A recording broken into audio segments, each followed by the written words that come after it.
Bon, on voyage aujourd'hui de l'avenue Moskovski vers la place Vladimirskaya par l'avenue qui est appelée, si on traduit, l'avenue de périphérie, c'est-à-dire Загородный проспект.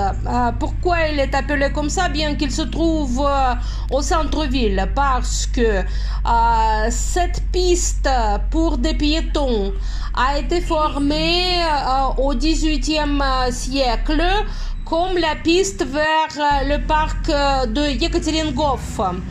Mais ensuite, cette avenue a été inclue dans la capitale, mais a gardé son nom. Mais à 18e siècle, c'était près de la frontière naturelle de la ville, près de la rivière Fontanka. On regarde, le fils de pompier avec une tour comme ça. D'après la tradition, on a des tours pareilles presque dans tous les pompiers, dans tous les offices de pompiers à Saint-Pétersbourg, parce que de cette tour, ils ont pu voir où il y a de l'incendie quelque part.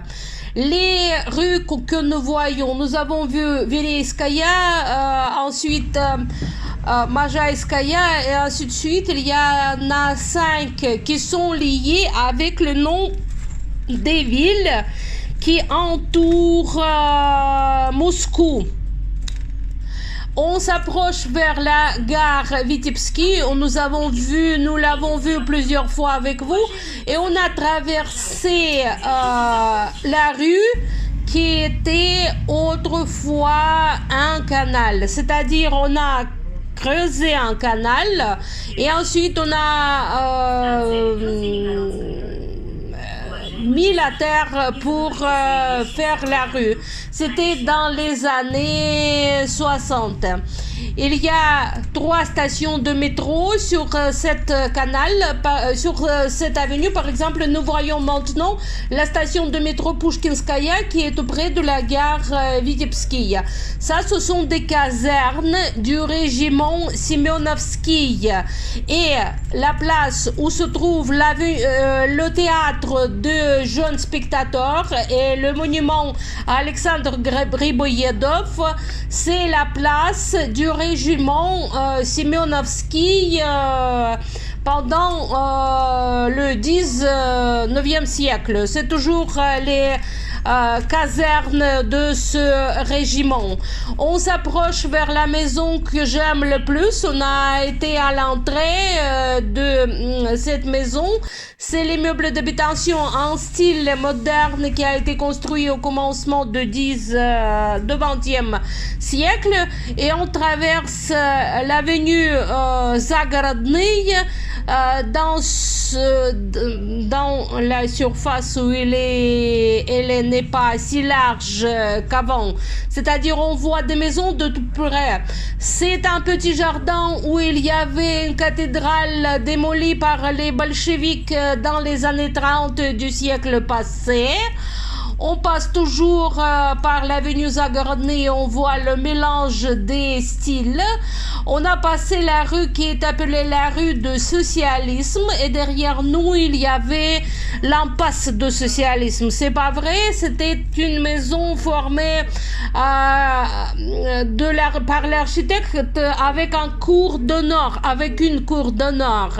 Et cette cour d'honneur est vue comme l'impasse par des habitants de la ville et il a été appelé l'impasse de socialisme. Voilà, l'humour local. Ce qui est écrit ici, c'est shawarma, le mot qu'on connaît dans toutes les langues orientales. On aime beaucoup ce type de repas, mais sans pommes de terre. On s'approche vers le terminus et on va faire un demi-tour là-bas parce que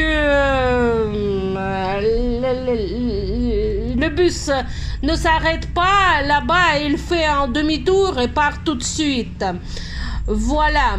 C'est-à-dire, on va vers le commencement de l'avenue qui est appelée l'avenue Zagorodny, c'est-à-dire l'avenue de périphérie. Voilà, encore un peu, on va voir la cathédrale de l'icône de notre mère de Vladimir. Cette cathédrale a fonctionné toujours, c'est-à-dire elle n'a pas été fermée pendant le pouvoir soviétique. Il y a 2 églises à 2 étages. Ça, c'est une station qui est appelée Vladimirskaya. À droite est restée. Elle est restée. Vous avez vu le style pur stalinien, très classique comme ça. Et ça, c'est le clocher de la cathédrale. On a vu la cathédrale et ensuite c'est l'avenue Zagorodny qui se termine et l'avenue Vladimirsky commence, c'est-à-dire l'avenue qui mène vers l'église de l'icône de notre mère de Vladimir.